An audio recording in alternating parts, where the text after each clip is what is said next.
All right, welcome back to the Frenemy 757 Talk, man. This is where we just throw shade at each other, talk some trash. This is where the frenemies turns into enemies. My mic wants to fall off here, but man, I just want to start off. Our league chat was saying Captain Morgan is on top of the league. With Sean, technically. I was going to say, hold on a second here. But we got to give some props here. He is 2-0. I think that guy's doing less. He is 3-0. Because we do a half win. He's gotten 2 half wins. So in our league, we do, if you're the top half scoring of the week, you play a game against that, and you get half a win if you're the top half scores. And he's done that 2 weeks in a row. So that's an extra win. And he is 3-0. Special announcement to the Reverend David Kalana. Yes, Morgan is still part of this league because he's kicking tail right now. He's doing really good. Less line dancing, more lineup, movement, and he's talking mess on the chat. He's active on the waiver wire, not picking up injured guys. And it doesn't stop there. Oh, it doesn't stop there. As soon as he made his waiver claims, he goes, "You thought your boy was going to sit back after 2 wins and not do some waiver claims." He's active. This season is going to be different. That's a 69ers guarantee. I'm still calling you Captain Morgan. I'm never going to call you by that name there.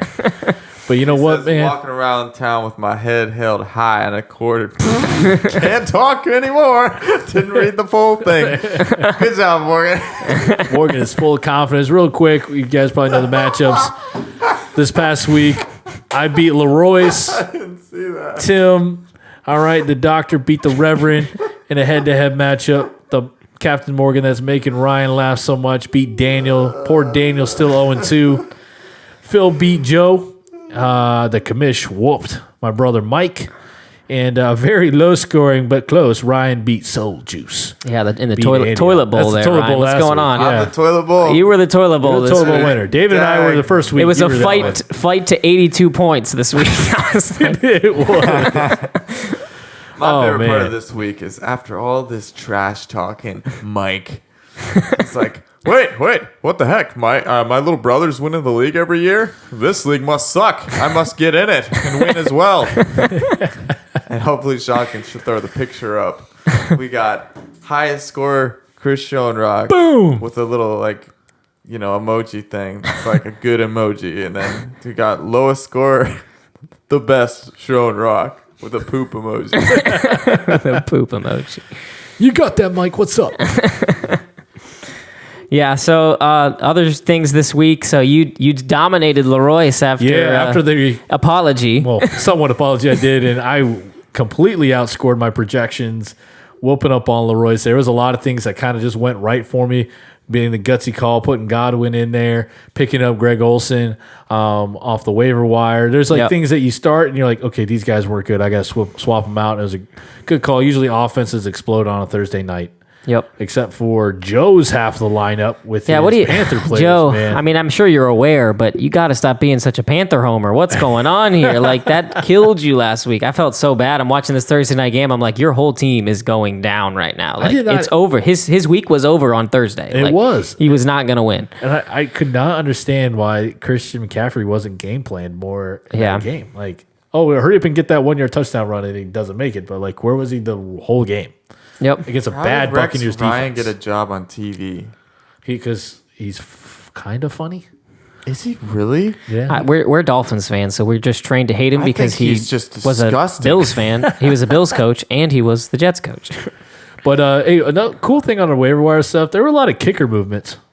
Yeah, guys just picking up kickers. I know. You might get 5 points this week instead of 2 points this week. It was really weird to see. Like, a lot of kicker movements, a lot of defensive flipping around. So it's kind of seeing where guys are non-trusted positions. You guys are streaming on that. It's pretty cool.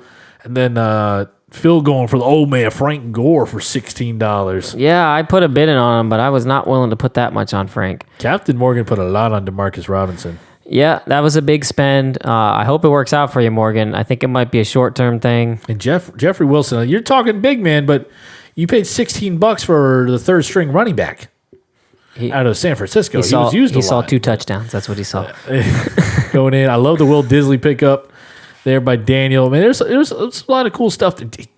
stupid Leroy. He took Debo. I put it in too. 6 bids for him. Everyone was liking that. Everybody was up for Debo. So I guess I can let you have him after I whooped your tail this week. Boom! There you go. Burn! Yeah. Guys. Yes. What's up? Forget it. Oh, forget it. Thank you for the contribution there. We were all like, say like, what? Oh, nothing. Never mind. But yeah, a lot of defensive movement here this week. It was a really fun week too. I love the group chat you guys are throwing in there, and I like how active it's getting. Okay, here's one thing though. I gotta call out you league mates here. League mates, listen. We need to trade. Okay, I'm trying my hardest. I mean, I'm not gonna say that my trade offers have been amazing, but you need somebody else trade. If it's not me, just start trading. Like our league is no traders, and I don't like it. I want to trade. Like trading is fun.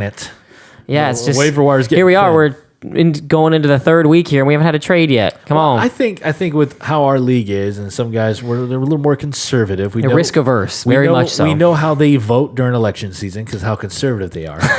But when the waiver wire becomes a little thinner, I think we might even see more trades, even if it's bench to bench guys. So we might start picking that up. And that's true. Something I would advise after a couple of these early weeks, 3 weeks, possibly 4 weeks. The waiver wires are really big. So outside of injuries, the waivers start to get thin. That's when trading starts happening. Yeah, hopefully we see. I'm hoping it picks up. If you guys have trades, send them my way. I'll listen to anything. I like to, make something work. So, and I flirt with a bunch of trades and really never. Yeah, I'm a trade flirter. You're like, oh, let me think about that for 3.5 mornings. Yep. And then, you know what? I talked to my brother and he said no, so I'm not doing it. The guy I bounce off is now in my league, so he probably won't even help me out. He's had some crazy trades in the works, you and me. I hated you for trades, man. I always fall for it and never works out for me. We had you. Well, no, but there was another one. It was like Gordon for Gurley. We were talking about at one time. Never I almost happened. pulled the triggers before draft day on keepers or something like that. Yeah. Man, I wish you would. I pulled away because Gurley had like a bad few weeks, and I was like, oh, I'm so wise in fantasy football, and I will not trade Melvin Gordon. I'll bring that up here. How you feeling about our James Conner, Sammy Watkins that never happened? Do you wish you did it? Do you not wish? No, bro. I'm very thankful that you didn't do it. That we didn't. Yeah. Okay, so you're down on Sammy now because of his 5-point week. I'm not down on Sammy. I'm down. You're up on Conner. I am. I'm down. I'm a little farther up on Conner, especially after Rudolph, the red-nosed reindeer. Well, we made the right decisions then because I've had the exact same from the opposite side. I'm glad I did not make that trade because Ben Roethlisberger is gone now, and I don't think that offense is going to be very good.